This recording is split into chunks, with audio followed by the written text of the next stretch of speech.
So I entered the 14th Pirate Software Game Jam, but I didn't do it alone. I practically bought my way into a friendship with the amazing Deynum studio, and when I reached out and asked if they wanted to do a jam with me, they said something along the lines of, "Sure, it would be an honor to work with someone like..." Sorry, what? Why do you want me to read? So now, with my newly acquired bestie, we hopped into a call to watch the theme announcement. Now, there was a single theme that we straight up did not want. It's spreading, and of course that's the exact theme that was chosen.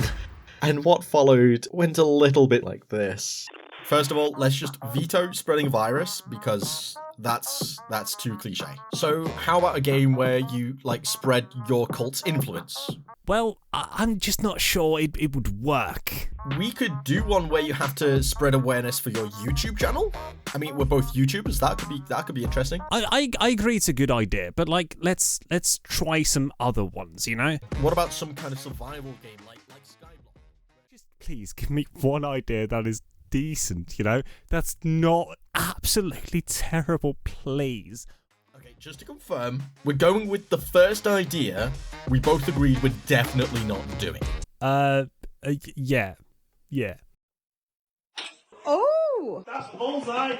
Now that we had our totally original idea, we agreed to just dedicate 1 week to the jam, despite it running for 2, just due to things like work and other commitments. And then just to ramp up the pressure a little bit more, I started to stream on Twitch, and what a whirlwind of a journey that has been. Incredibly, in just the first month, I went from 0 followers to hitting over 100 subscribers. Mogo, you're crazy. So if you're into game development, I'd love to see you in the next stream.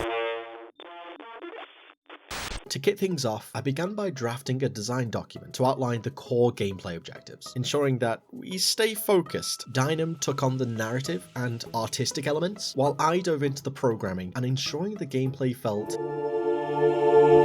Now, it's common knowledge that programming is not my forte. I'm primarily a designer, so naturally, it was a bit of a challenge. Thankfully, Twitch chat came in clutch whenever I hit a snag, and by the end of the first day, we had a player character capable of moving and shooting. The following day, I focused on developing basic enemy movement, and also integrated a CRT asset that Deynum had found, which significantly improved the game's atmosphere. The enemy script I made was one that could be applied universally to all the enemies, allowing for the addition of specific behaviors like shooting or exploding to different enemy types, making it a little bit easier to create new enemy abilities. An entire stream was actually dedicated to figuring out post-processing, since the CRT asset wasn't compatible with the Universal Render Pipeline, or URP, which is the only one I'm familiar with. In the end, we did it. We made the walls glow a little bit. It was a phenomenal use of 5 precious hours, but we did it. I set up the enemy spawners and made a basic game space to house all the gameplay elements, which at this point didn't really exist. By day 4, it was clear we needed to introduce a definitive goal for the game, something that was actually worth doing, and that's when I started to begin developing the boss. Initially, we aimed to include 3 bosses, but we soon realized our timeline was way too tight to develop more than 1, so we combined all the ideas we had for the different bosses into 1. We wanted to pay homage to some of the classics like Pong and Breakout, incorporating their essence into the boss's core mechanics. This included things like adding rotating paddles around the boss to deflect bullets, both incoming and outgoing, and create rotating blocks that shielded the boss. Destroying these would inflict significant damage to the boss and then respawn, offering a way to overcome the boss a little bit quicker for those skilled enough. Now, while I was working on those paddles, I stumbled across a bug that caused the bullets to behave a bit erratic upon collision. This basically inspired us to turn it into a full gameplay feature. It's not a bug, it's a feature, and we made it such that bullets would bounce off every surface. So at this point, we're looking at half a boss battle, no levels, no tutorial, no intro, our design document was incomplete, no sound effects, no narrative, and critically, missing that...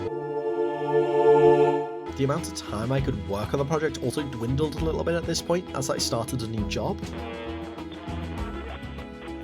So now we fast track to 2 days before the deadline. What was initially a 2-week game jam had now effectively turned into a 2-day game jam. Luckily, I had 2 days off work, so I dedicated about 12 to 15 hours each day to push the game as far as we could. I implemented some health bars, drawing a bit of inspiration from the Soul series to maximize the amount of...